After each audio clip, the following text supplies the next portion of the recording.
Hey man, dribbling in NBA 2K26. And to be 100% honest with y'all, I'm nowhere near as excited today as I am for tomorrow. Dribbling with NBA players always kind of capped the potential of like showcasing the dribbling, but there are some flashes here and there to digest and get excited about from today's play now on my team footage. Tomorrow is just like a whole different beast. I seriously cannot wait. But for today, I still tried to do my best to record like the best possible dribbling gameplay I could from the 26 event. And in today's video, I'll be going over what I like, as well as some concerns I have with the game, even though it's not a feedback event, it's a content event only. But I got some notes jotted down here and things to talk about. Just do me a favor, drop a like on today's video, subscribe to the channel, and be sure to check out the NBA 2K Labs website for all information with builds, animations, badges, and use code KOZA for a discount if you're looking to see some real insider information whenever the game fully drops. The labs always gets me right, especially at the beginning of the year. But with all that being said, let's go ahead and get into some 2K26 dribbling gameplay. All right, pros for 26 is definitely the dribbling. Just everything that they did, even just simply adding in the momentum cross back is just huge, as little as that is. Adding in like the misdirections, not only adding in the misdirections, but being able to speed boost off the misdirections both ways. Also, being able to speed boost both ways, being able to run towards your ball hand side. There's a lot of valuable dribble styles, finally. Or not like, the thing about dribble styles is everybody's going to use the absolute best frame by frame, fastest dribble style speed boost in the game. Whichever, dribble style gives the fastest speed boost in the game, everybody's going to use that. Dribble styles is something that's not going to have a lot of variety to it, but at least for 26, there's a solid dribble style for every rating, like 75, 65 speed ball, 80 speed ball, 84, 85, and 86 speed ball, and then 90 speed ball. They're all valuable. So it's like not like 25, where if you don't have a small guard that has 86 speed ball for the Garland, your build's significantly slower regardless of the ratings that you have on the build. I'm sure 2K Labs already, I posted on 2K Labs before posting this. I don't know if you guys watched it. If you guys haven't, you definitely need to watch that video. Went over a lot of key things. Dribbling is more information packed, and I also uploaded a short over there of the speed boost and the different NBA players, the different dribble styles speed boosting, and you guys can see John Morant and Zach LaVine are moving. It's like you can dribble in place all you want, but if you can't run out of a move, then you're kind of, held to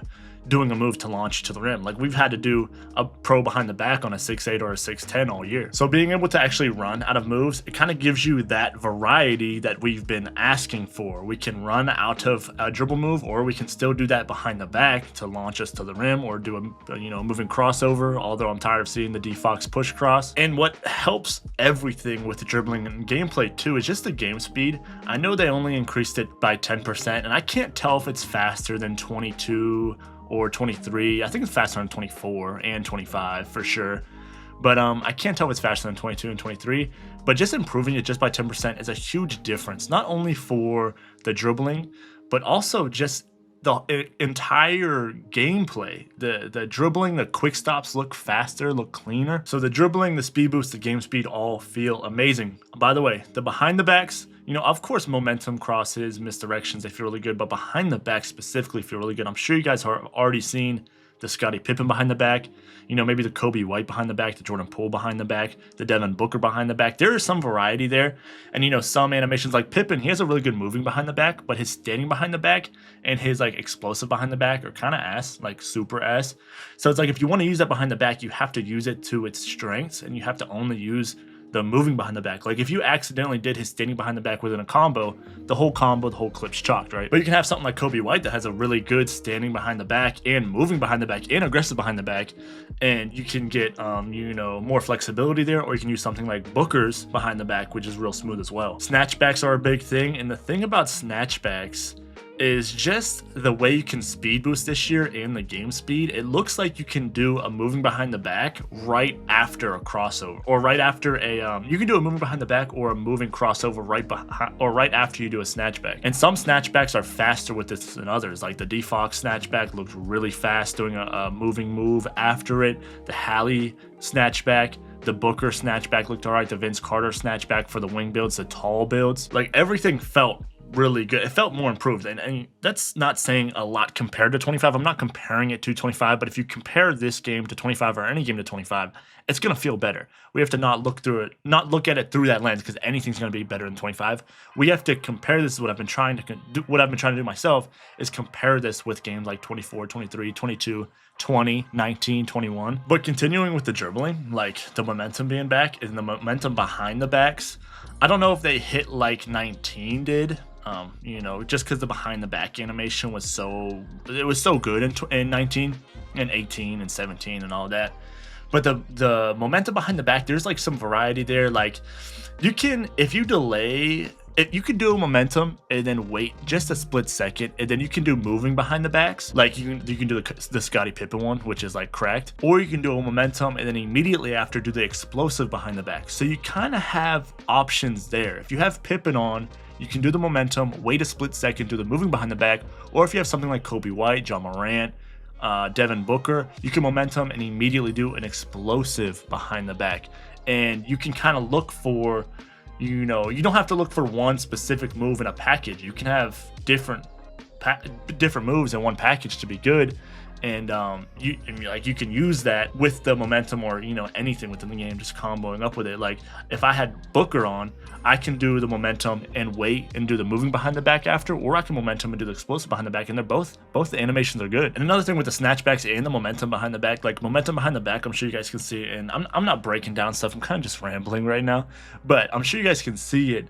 The momentum behind the back into the snatchback, the moving snatchbacks look very good, feel really good, but you can momentum into like a momentum behind the back, do a moving snatchback, set your feet quick, and go immediately into the walk back size up. Now the walk back size ups, I probably did it too many times there, bro. I've been labbing 19, like I haven't played 25 in a couple months, but I've been playing 2K19, just dribbling, and just doing the walk back size ups is something that I was already doing in 19. And then now that I can do it in 26, it's actually unbelievable that you can do this many different dribble moves in 2K, just considering the direction 2K's been going. It was seriously like unbelievable playing the game. I did not expect a game like this. But also the escape crosses. You see, like the Curry escape cross got reworked. There's some, you know, good, you know, escape turbo crosses from standing stationary, but also like the combination moves that we had that were introduced last year.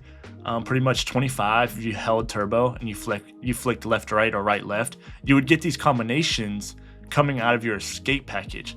Now, what I felt was those are kind of cracked. Like I was looking at Kyrie SGA, it looked kind of insane, like explosive too, and you're still in a standing position, so you can do that big crossover. You're going to get another crossover animation, and you can do that into a walk back size up. I talk about this a little bit in the 2K Labs video as well, and I kind of give you guys a little tutorial with a hand cam on that. But that's another thing, just like with the behind the backs, you can have one good moving behind the back, one good explosive behind the back, one good standing behind the back, or you can have multiple of them be good and do a variety of different dribbling combinations. Same thing with the escapes.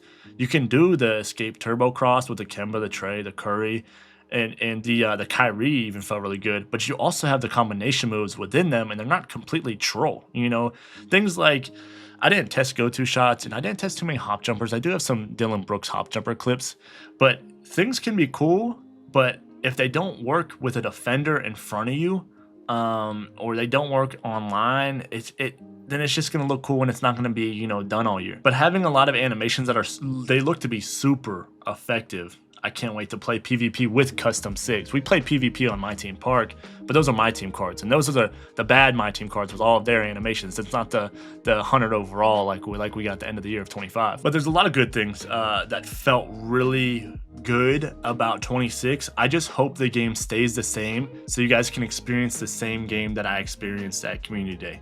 Because 25, I don't think they did it intentionally, but 25 felt different after Community Day from the official launch. Some things got tweaked. I don't think they meant to get tweaked. You know, sometimes when 2K patches something or puts in something, that something else kind of gets messed up or tweaked. Maybe one of those deals happened.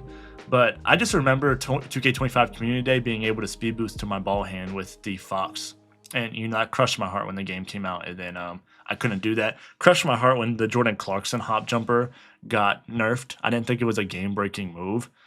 And so now it's not like is dribbling good, is how bad is it going to get nerfed, or is it going to get nerfed? I think the direction 2K is going this year is more of a fun game, especially considering community feedback, and that would be amazing. That's how it felt playing, and I just hope it stays like that and they don't give up on this. But some concerns, I'll go over concerns real quick that I just found, even though, like I said, it's not a feedback event, but I do give 2K my feedback directly. So some concerns: I was getting random fumble animations whenever I was dribbling in the Learn 2K. I don't know if it's because I was spamming something or I had low stamina, even though stamina was off. I don't know exactly what was going on, but with like Booker and stuff, I would randomly fumble whenever I did something. Rhythm shooting might be a concern. I'm greening like 3/4 bars, but like Mike said, you only have to green the tempo, not the shot timing with rhythm shooting. It just felt too easy to me, but also, I don't know. The biggest concern for me is the latency at inputs. We all know 2K is a rough game with latency, and input's not inputting. You press a button and it doesn't input. You gotta press it a few times. The servers can be rough. I'm just hoping that the game online, that first day, feels like how it did in like the Learn 2K, and it feels snappy. Another concern with stamina, I noticed, like especially with LeBron or some we didn't have stamina in the Learn 2K, and I didn't play any play now, but my stamina did get like cooked with some My Team cards, but that could be a handles for days thing. We gotta see. I might go Hoff or Legend handles for days just to combat that, but stamina did feel a little crazy. But again, 2K doesn't want people dribbling like crackheads. Another concern is some moves. You might have seen it in some of the clips. Some random moves, it was at random. Some moves looked really slowed down. It could be the same move. Like I could do a misdirection, it'd be cool. But if I did a misdirection another time, it could randomly be a slow one. I think that has to do with how quick or slow I'm flicking my stick in combinations. Like we got like what, 9 hours to play, but it really didn't feel like a whole lot to figure the game out. It's just one day. I definitely have to hop in the mind court whenever the game officially launches, but some moves were slow. But Mike did say that it depends on how fast you flick your right stick, so I just hope it's that. And another big concern, the last concern I'm gonna talk about, is just things changing before the game officially launches. Like there was some Twitter talks, some words going around, or word going around that things will be nerfed before the official game launches, and I just hope that's not what happens, man. I just hope you guys can experience what the game I experienced. I haven't had that feeling playing 2K since like a long time, right? It was like that feeling of the Battlefield 6 beta. I don't know if you guys played that, but the Battlefield 6 beta was so refreshing. It was like fast, and it was just a solid game. It was a good mix between having really good, fast, solid movement, but also keeping things real at the same time. And then a tweet came out that they're going back to the more original Battlefield movement, and then like they're slowing down the speed, or they're slowing down a lot of stuff. And then now it's cooked, dude. I don't know. So I don't know. There's a lot can happen from now and when the game officially launches. But I'm gonna be here labbing, and I'll try to give the best information that I can about the information that I have. But with all that being said, man, make sure y'all drop a like. Make sure y'all subscribe to the channel. I'm gonna try to upload pretty consistently. September, I do got a pretty crazy month ahead of me with like my baby's due in like 2 weeks, and doing things for the labs. It's gonna be a really crazy year. But with dribbling being this good, my chair is gonna stink. So yeah, like I said, drop a like, subscribe, use code KOZA at NBA2KLabs.com for their premium membership. They're about to be going crazy with all these testing with the jump shots and all that. Shooting felt really good, so I literally cannot wait. But it's been KOZA. I'll catch you on the next one.